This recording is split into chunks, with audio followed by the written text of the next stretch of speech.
Praise the lord. దేవునికి మహిమ కలుగును గాక.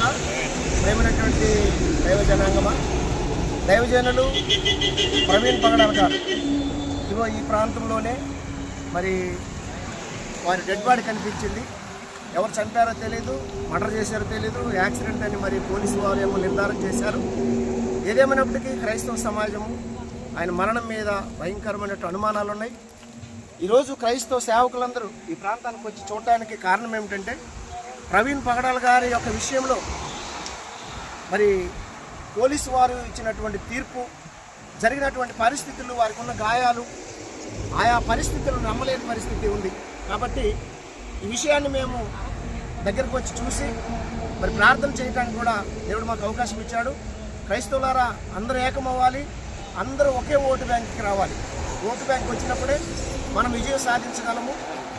మన వాయిస్ అసెంబ్లీలోను, మన వాయిస్ పార్లమెంట్లో వినిపించాలి. ఇది మర్చిపోకండి.